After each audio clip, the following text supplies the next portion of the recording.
wabarakatuh. Selamat siang semuanya. Kita ketemu lagi di sesi ke-8. Ya, melanjutkan pertanyaan Mas Prianto tadi, kalau untuk latihan harian yang mana gitu dengan dari sekian banyak latihan yang ada kan gitu. Ya, jadi saya pernah kasih panduan guideline-nya lah, sederhananya itu ada 2 kategori kalau kita pengen latihan harian. Yang pertama itu dari sekian banyak materi latihan mesti ada materi yang dirasa paling nyaman pada diri kita. Yang dirasa paling nyaman. Paling nyaman itu artinya pada pikirannya, pada perasaannya, dan pada raganya begitu.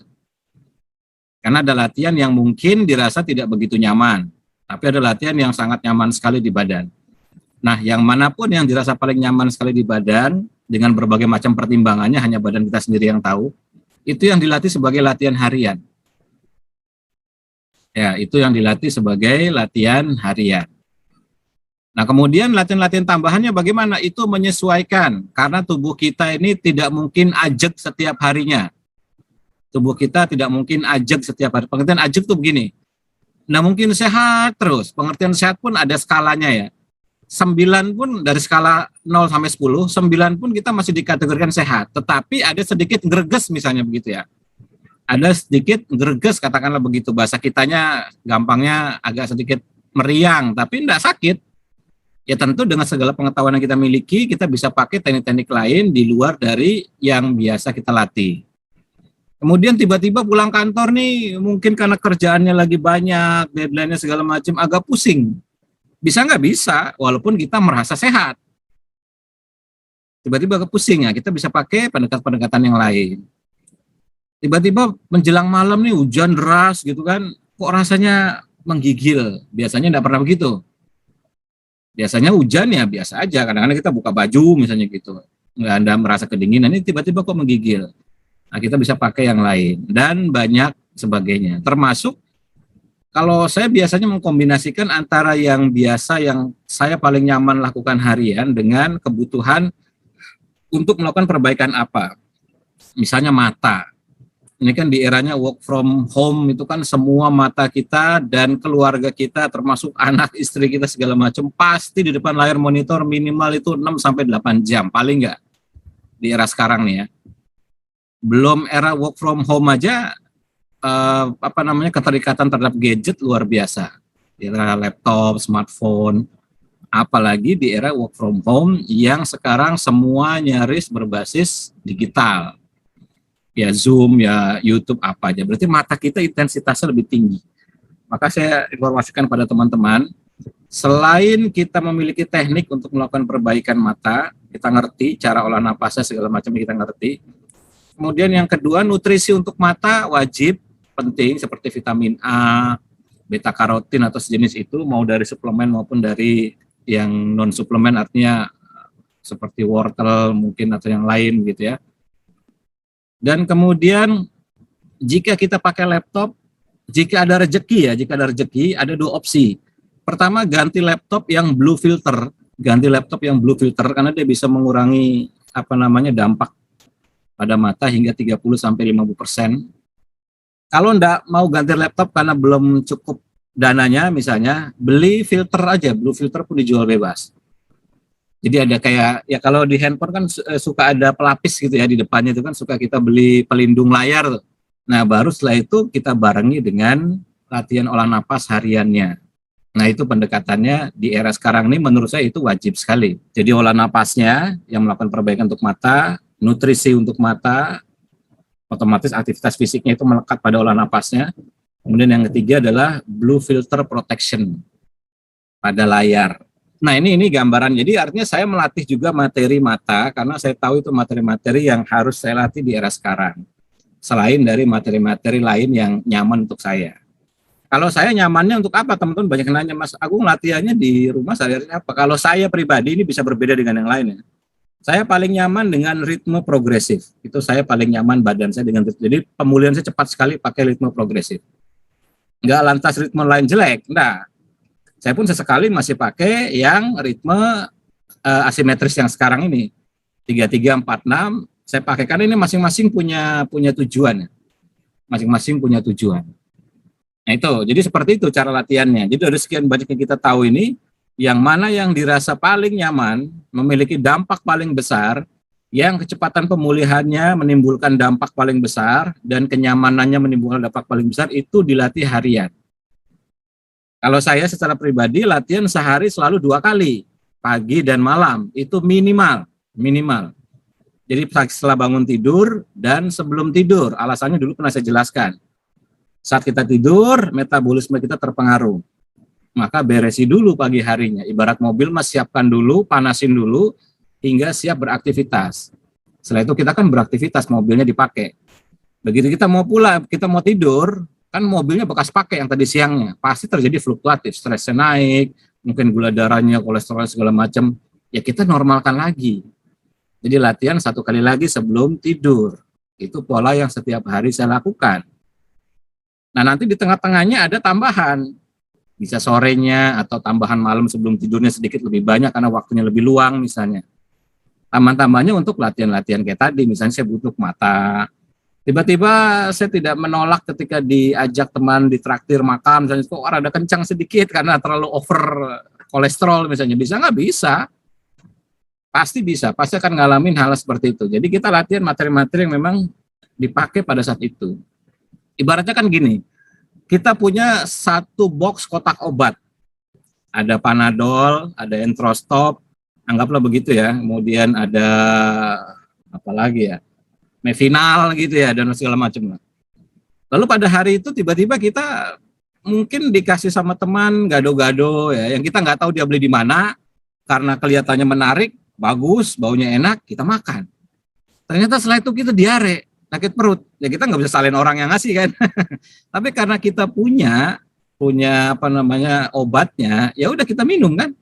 Dan nggak mungkin kita pilih Panadol karena sakitnya saat itu kita diare kan gitu. Nah, jadi kita pilih yang berhubungan dengan problemnya apa, dan itu disesuaikan saja. Nah karena ada rekamannya, jadi makanya sering saya bilang dibuat notes kecil, catatan kecil pakai notepad saja. Karena kan kita nyimpan di handphone atau mungkin di laptop gitu ya, bahwa sesi itu sedang melatih apa gitu, tujuannya apa. Karena kalau cuma lihat dari rekamannya, kadang-kadang kita bingung kan, ini rekaman yang ngebahas apa nih kan gitu. Nah makanya sesi itu berhubungan dengan apa, jadi ada notes kecilnya, kita bikin aja di notepad. Misalnya kayak sekarang berhubungan dengan apa, nanti berhubungan dengan apa, nanti berhubungan dengan apa, itu dikasih notes catatan kecil itu. Supaya kalau satu saat kita butuh, kita tinggal lihat arsip saja kan. Tapi kalau kita ngelihat arsipnya hanya dalam bentuk video saja, kadang-kadang kita bingung sendiri kan. Ini bahas apa nih? Ini bahas apa nih? Tapi kalau ada notes catatan kecilnya, jadi enak. Misalnya, oh saya pernah ikut kelas mata, oh ya kayak gini materinya. Oh saya pernah ikut kelas untuk misalnya menaikkan cerebrospinal fluid yang manfaatnya begini dan begitu. Oh ini ada catatannya. Jadi suatu saat kita buka lagi, oh enak nih. Kelihatan. Atau kita bikin catatan khusus di Microsoft Word yang merujuk pada keterangan-keterangan sesi latihan. Seperti itu. Nah, itu adalah dalam tanda kutip koleksi pengetahuan obat kita.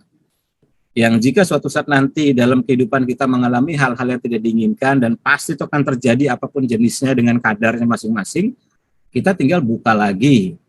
Lalu kita tinggal latih lagi materi yang pernah kita ikuti, seperti itu. Itu strateginya begitu. Jadi kita akhirnya jadi ngerti kapan harus menerapkan ini dan itu. Kalau pengetahuan, ya pengetahuan jelas gitu. Pengetahuan jelas kita harus belajar sebanyak-banyaknya. Tetapi menerapkan pengetahuan itu selektif berdasarkan kasus apa yang sedang kita hadapi. Loh bagi mereka yang baru tahunya kelas 21 hari baru gabung, ya udah itu pengetahuannya mereka baru segitu kan, ya enggak apa-apa juga. Kan bisa diskusi setelahnya, kan seperti itu. Kan bisa langsung japri. Makanya saya selalu menyarankan seperti itu supaya nanti gampang. Karena pada suatu hari nanti kita pasti akan diuji. Seperti kemarin ada yang japri diare gitu kan, bolak-balik segala macam. Ya ini mesti ada sesuatu yang terjadi yang entah dia makan apa yang kita nggak tahu, padahal sebelumnya kan nggak baik-baik aja. Minggu lalu baik-baik aja, bulan lalu baik, baru kejadiannya ya mungkin beberapa hari lalu lah. Dan kita nggak tahu itu bisa terjadi kapan saja pada diri kita kan, tanpa kita pahami kan. Ya saya pernah, udah saya jaga betul-betul nih. Saya IF apa segala macam, begitu di tengah jalan ketemu teman lama. Wah, udah teman SMP udah lama, ketawa-ketawa, cerita segala macam, curhat, ditraktir ceritanya, ditraktir. Mas, mau sampai makan apa? Ya terserah aja. Wah, saya ada makanan pinggir jalan yang enak. Oh ya wis lah, saya ngikut aja. Namanya ditraktir kan, makanan pinggir jalan yang enak. Ya udahlah, kita ngikut aja. Makan, udah ketawa ke TV pulang, mules-mules ya malamnya. Iya, mules-mules ya malamnya. Ya tapi gimana, kita nolak juga nggak enak gitu kan. Dan kita nggak punya prasangka bakal bakal mules. Kita nggak punya prasangka bakal mules. Kita makan biasa aja. Namanya orang lagi happy kan, mana kita tahu kan. Ya menurut saya sih itu bersih, menurut saya bersih. Tapi ternyata nggak beres di perut gitu. Wah, harus ngulek-ngulek, saya nggak bisa tidur sampai jam 1 pagi. Wes, ya udah saya bawa latihan sesuai dengan peruntukannya. Ya udah membaik. Ya gitu aja. Jadi kita menerapkannya spesifik bergantung kasus-kasusnya. Maka pengetahuan ini, kalaupun misalnya lu ngapain sih ikut kelas lagi, belajar lagi? Iya, karena setiap kelasnya itu ada topik-topik bahasan yang berbeda yang disesuaikan dengan kebutuhan begitu. Nah, kira-kira begitu. Jadi kalau merasa cukup dengan yang dirasa nyaman, ya udah, enggak apa-apa. Itu aja dilatih terus begitu. Toh kan kadang-kadang kan apa namanya, walaupun kelihatannya itu aja ya, karena udah dijelaskan materi hari Minggu itu berhubungan dengan semua penerapan pada napas cepat. Napas cepat itu hiperventilasi, berarti ritmenya parasimpatik 33 22 11 321 atau 123. Itu penerapannya di situ tuh. Nah, nanti intermittent stress-nya berbeda-beda karena konsepnya adalah ritme kemudian diberikan serangkaian intermittent stress. Nanti ada kontraksi otot, ada pengejangan juga ada isometrik, ada dynamic, ada pliometrik. Itu dampaknya beda. Jadi napas cepat ditambah dengan 3 jenis yang tadi saja, itu dampaknya lain-lain. Jadi napas cepat ritme parasimpatik ditambah isometrik, ritme parasimpatik ditambah dynamic, ritme parasimpatik ditambah pliometrik, dampaknya nggak sama. Gitu. Ini belum yang lainnya nih. Belum postur-posturnya. Karena postur-postur itu ada banyak sekali. Postur-postur ada banyak sekali. Kemudian belum temperatur. Intermittent stress-nya. Temperatur bisa panas, bisa dingin, dampaknya lain lagi. Kita belum cerita mengenai resistant stress atau beban. Beban itu artinya harus pakai barbel. Angkat barbelnya, tahan sekian kilo, misalnya begitu. Itu lain lagi dampaknya. Belum intermittent stress yang lain lagi. Tapping, ketukan, sentuhan, pijatan, tekanan. Itu memiliki dampak yang berbeda. Makanya pada beberapa latihan hari Minggu kita belajar konsep tapping. Tapping itu berarti ketuk-ketuk ya. Ketuk-ketuk itu dampaknya lain lagi. Karena kita menstimulasi bagian-bagian berbeda. Jadi walaupun hanya napas cepat, walaupun hanya hiperventilasi yang kita sudah tahu dihafal pun gampang sekali 33, 22, 11, 321, 123 begitu. Dihafal selesai itu. Tapi ketika dia ketemu dengan intermittent stress ini menjadi sedemikian berbeda dampaknya. Itu maka core-nya ada di napas cepatnya untuk hari Minggu. Nah, itu yang kemudian sekarang kita tambahkan dengan kejang kendor. Tambahkan kejang kendor. Tambahkan kejang kendor. Nah, ketika diukur pakai alat ukur EEG, dampaknya sedemikian berbeda. Ketika tidak dilakukan kejang kendor, gitu. Jadi kalau hanya gerakan seperti misalnya katakanlah dibuka ke samping atau dorong tarik atau kontraksi-kontraksi yang berjenis isometrik statis ya, itu dampaknya pun jadi berbeda. Nah, ini masing-masing dari dampak ini jadi sangat banyak sekali, tidak mungkin diberikan dalam satu saat. Makanya ini pengetahuan ini sesuai dengan kebutuhan. Jadi latihan-latihan hari Minggu atau hari Sabtu yang reguler ini dibuat pragmatis. 2 bulan latihan dengan materi ini, catat. 2 bulan latihan dengan materi ini, catat. 2 bulan latihan dengan materi ini, catat. Kan setiap 2 bulan. 2 bulan, 2 bulan, 2 bulan, 2 bulan. Ya tujuannya supaya kita punya pengetahuan yang cukup untuk menghadapi pandemi. Long COVID atau pasca COVID itu dulu hanya 8 jenis gejala. Dulu ya, dulu itu artinya yang belum begitu lama lah. Sekarang sudah 16 jenis gejala, bayangin. Itu long COVID sekarang udah 16 jenis gejala. Kalau dulu ya kita nggak tahu ada long COVID kan, kita tahunya COVID aja.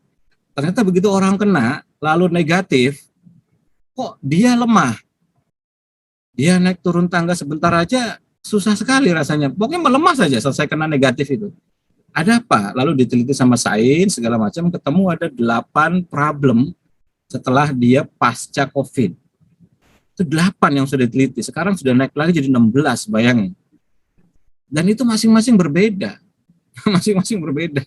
Nah, makanya kadang-kadang ada orang yang jadinya napasnya sesek, ada yang jadinya napasnya pendek, ada yang jadinya demensia atau pikun, mudah lupa. Kan ada yang seperti itu, ada.